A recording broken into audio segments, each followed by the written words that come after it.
Sometimes you look at your bro's chick and say, fuck man, I wish I had a piece of that. Well, do I have the shooter for you? What's up guys, it's the Game Bro coming back to you with another rare, awesome shooter review for you on the PS1. It's fucking Einhander. Now in the shooter genre, there's two titles that are looked at as the be-all end-all. A certain treasure game and a shmup made by the same douchebags that shit out Final Fantasy VII. What do you do when you're on top of the RPG world and just made one of the greatest titles of all time on 32-bit hardware? 2D fucking shooter! Developed by Square and published by Sony in North America, Einhander is a single-player only 2D, 3D-ish semi-scrolling shooter that has heavy German influence and really rolls up its sleeve using a lot of what was learned from Final Fantasy VII. Released to the PlayStation in Japan November 20th, 1997 and in America May 5th, 1998, Einhander in German means a sword wielded with one hand. Not something my girls are used to, but I'll get into the party trick later. Now instead of the plot, let's have some story time. Alright, story time everybody. Gather around, hold your kids close, and don't let them near me. So, there's this dude I work with at work. We're not gonna call him by his real name, but, you know, his name's fucking Greg. And he's saying back in the day, his wife, before they were together, used to live out in California. This guy and her, they lived out in California, right? Back in the early 90s, right? She works at this day club, nightclub, whatever the fuck it was. So, Terminator 2 is impending release, and he, like, tells me that back in the day, when she, you know, Schwarzenegger was married, he came over to this fucking event, and they had, like, this party for the release of the movie and all that shit, and, like, he came up and hit on her or something like that, and he's like, I'm in this room, this isn't all, you come upstairs, we have the fun. And so she fucking goes upstairs and fucks Arnold. Then afterwards, you know, she goes to college and something like that, and she writes this book or memoir or whatever the fuck thesis bullshit paper that you're supposed to do called Humping Iron. Like Arnold's fucking movie, Pumping Iron. And he's like, nothing is satisfying is coming in your wife. And if I'm this guy fucking Greg, who the fuck tells this story to people at work?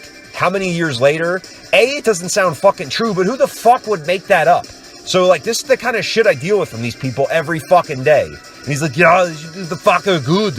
I'm like, bullshit, man. I call BS on that story. Taking control of the Einhander ship, you get 3 different ones to pick from, featuring a small hitbox and controls so tight you think you're at a prom, not a wedding. The Wasp-looking ship starts off with a basic machine gun before dropping its nutsack right in your face. Don't you always hate how the enemies have the fucking cool guns and you're stuck with that pussy-ass shit? Well, the game's changed. Literally taking the shirts off the backs of the enemies you waste, you use your arm to pick up the weapons, even at times using 2 of them. Ranging from cannons, missiles, fucking lightsabers, and then some, they can be switched between overhead and underneath for different angles of attack with varying levels of power and ammunition. One thing I'm not generally a fan of in a shooter is adjustable speed, which Einhander features, but you can really just leave it on the middle setting and go for broke. The smaller enemies are some of the best I've seen in the shooter, while the medium enemies and mid-bosses add some great substance to the levels with no downtime. The bosses make no fucking sense in shape, design, and sound, but it just works. They're fucking dickbags too that keep shooting after you're dead, literally the equivalent of being teabagged by your friend in Goldeneye, but like him actually teabagging you. Visually, Einhander maximizes what a 2D shooter is capable of, and it's an absolute masterpiece. The change of perspective gives off 3D feel in the same way as R-Type Delta does, but maybe a touch better. There's no slowdown either, and it feels more modern than the shooters released today. The scrolling layered backgrounds are like watching porn on your phone and TV at the same time as being waist deep in another forgettable set of legs. Level variety is very diverse in design, from wide open to moving obstacles and tight passages. It takes halfway through the game for background design to lighten up, as it's a very dark start, but complete playthrough will set you back about 50 minutes. With 3 difficulty settings, it's not the hardest. Remember which window the key's under, avoid the camera in the hallway, and punch your ticket to the landing strip down under. The soundtrack is perfect and engages the player, keeping their eyes glued to the screen with a fast-paced industrial techno score. It kind of starts off with a Darius Ray Brush-like score to the backdrop of Fifth Element and Back to the Future 2. Yo, who would you rather fuck, Mila Jovovich or Elizabeth Shue? Fucking shake Elizabeth Shue worse than Michael J. Fox, son. If you want to own a copy of Einhander, you'll have to shake that wallet too, as a complete copy in nice shape commands $200. As I said earlier, it's really the only title that gets mentioned in the same sentence as the Almighty One. It's one of my favorite titles for its theming and special features, and its awesome replay value as that big dick swinging between the legs is just too good to pass up. It's also a great pick-up and play, as that first level is so visual, so tantalizing. It just pulls you in, the music keeps you amped up.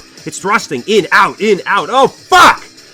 And now you're stuck for 18 years with some bitch Tiffany, and that's if he gets the fuck out right away. It was released to very positive reviews at the time before turning into the legend we see it as today. Even though I've owned this for years, every time I see one traded in, I'm like, oh fuck, it's Einhander. As if I didn't have it and I was gonna go work the corner to afford it. You know you fucking love it too. The legacy of Einhander is all thanks to its weapon stealing mechanic that sets it apart. We all went through that phase of wanting what someone else had and the satisfaction that came from taking what wasn't yours, or in this case, taking back what's yours. You ever meet a guy or get tired of being the guy that could walk up to any girl, any night, single or not, and just have his way with him? Of course not. Einhander doesn't think like you. Einhander doesn't play by your rules. Einhander fucks, forgets, and moves on.